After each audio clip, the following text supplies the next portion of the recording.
Yeah, so I wrote and shot a movie all by myself, and to do so, I had to get back into my Air Force uniform. So y'all really better watch that shit. I want to tell you why I decided to do this. Besides the fact that I hope that telling part of my story is going to help heal me and provide a message that I think a lot of people need to hear right now. Honestly, my career is not where I want it to be.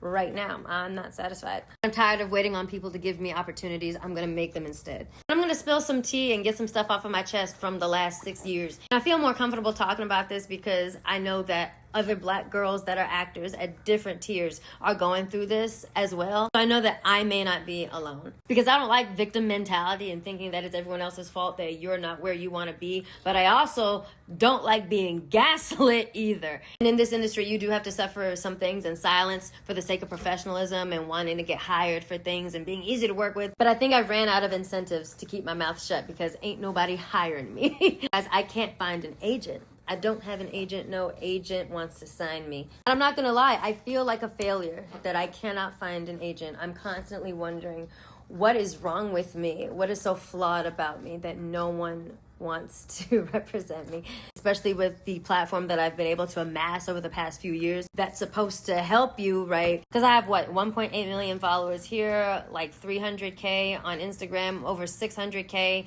on YouTube. It doesn't seem to mean anything because I get told she's just an influencer. I try to stack my resume to make myself as desirable as possible. I have 17 years of performance experience. You know, I was a staging director for a world tour for Air Force Entertainment, constructing or managing the construction of a $2 million stage worldwide. I play 3 to 4 instruments and play 3 to 4 sports, and I'm a martial artist and I'm a veteran, so I have military knowledge, and I sing and I dance. I have experience in film and stage, but I'm just an influencer.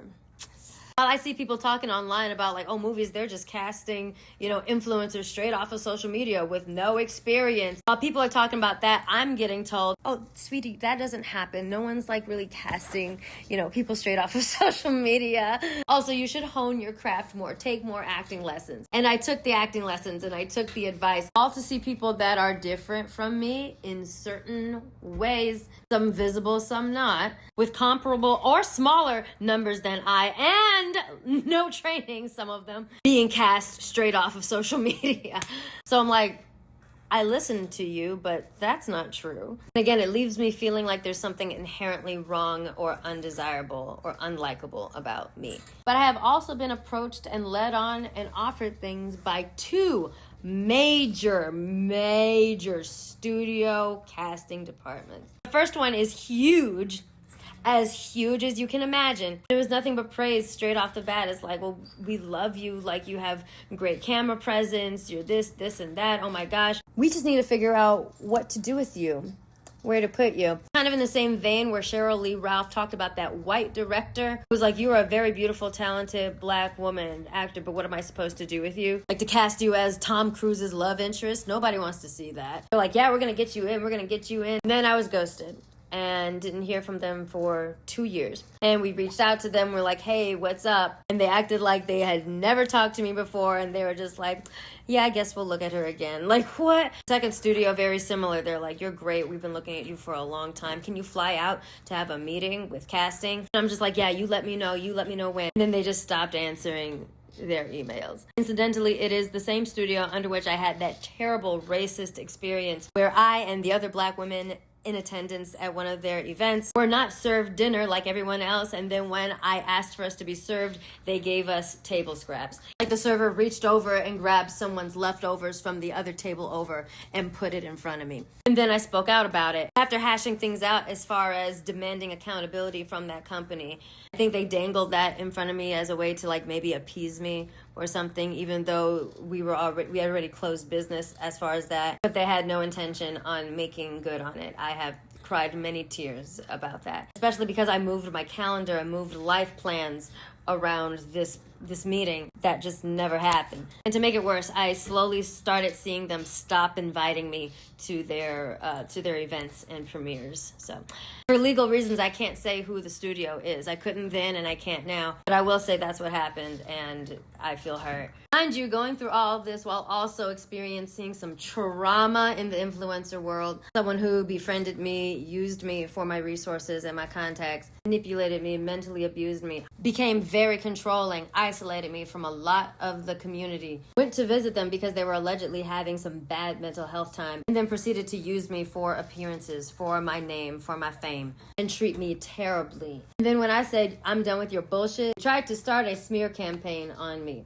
Undid years of work in therapy because it sent me and my post-traumatic stress right back to 2016. It took me probably a year to stop living in fear all over again. In another case, another large movie creator who will remain nameless verbally assaulted me at LA Comic-Con and humiliated me on the main floor because they came up to talk to me like, hey, I just wanted to show you something. And I said, we have each other blocked. Why are you talking to me? I don't want to speak to you. Leave me alone. And they did not like that, and they would not leave. They just kept yelling at me as my back was turned, berating me, insulting me. The people that they were with had to pull them away from me twice. They had to ultimately drag them away while they were still yelling at me. Once I couldn't see or hear them anymore, I just broke down right there on the main floor, had a whole panic attack, crying, sobbing. And after that, my anxiety attacks started coming back 3 to 4 times a week again, which it hadn't done in years. Now, every time I fly to LA or might be in a space where they might also be, the vicious panic attacks, they start back up again.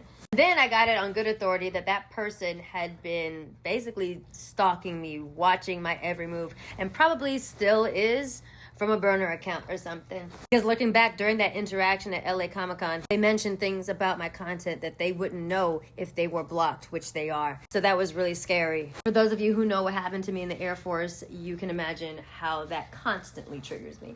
So yeah, that's just some of the stuff I've been dealing with silently for the last 6 years. Like I said, don't get it twisted. I am very grateful to be in the place that I am right now. I know a lot of people want to be where I am right now, and I am humbled by that. But I know what my goals are, and for all of the stress, for all the mistreatment, and being jerked around, I am not feeling it. I'm not feeling it. I still wonder if it's my fault, if I've done something, if there's just something wrong with me. When I keep on asking for feedback from trusted mentors who have been in this industry for a long time, and I ask them what I'm doing wrong, and they say nothing, this doesn't make sense. That is a level of stuck that has been torturous. I know what I've been able to build on my own. I know the people that have recognized my work, that are people that I look up to. And also lately I have been inspired by a lot of Black artists just saying fuck it and doing what they want and making shit happen. When Sinners was passed up by one studio, Ryan Coogler went to another one who would say yes. And now look at it. Beyonce shattering country music records in the year 2025. In 2025 America. And like Kendrick Lamar's Super Bowl halftime show, saying fuck it and making art that means something. Also, one thing he said that I've been thinking about a lot lately, you can try to rig the game, but you can't fake influence. I've built an audience of about 3 million people and amassed hundreds of millions of views over the past 6 years. I have y'all. I have myself, my imagination, and a camera in a cave with a box of scraps. As long as I got y'all and I got me, I don't need the people that keep saying no. I think I have everything I need, actually. I'm grieving the fact that these tools that are supposed to work, that were supposed to catapult me to the next level, I'm mourning the fact that it doesn't look like that's gonna happen, that it's gonna work that way for me. I have felt dead on the inside for a few years now, not getting to do what I truly love at the capacity that I want to do it. And I just refuse to die inside anymore. I'm an actor, I'm a storyteller, I want to tell stories that matter, and I am not going to wait anymore. This was not the plan. I did not plan to start making films until much later in life. This seems to be how it has to be, so. I'm in post-production with this film right now. It has been a very emotional journey shooting it, editing it. I will let you know when it's set to drop. It should be sometime this month in July. A few people have seen a rough cut of the film.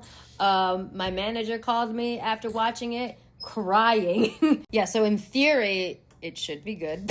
So yeah, the best way I can say it is I'm in a cave with a box of scraps and I'm gonna build a suit. And I hope you guys like it.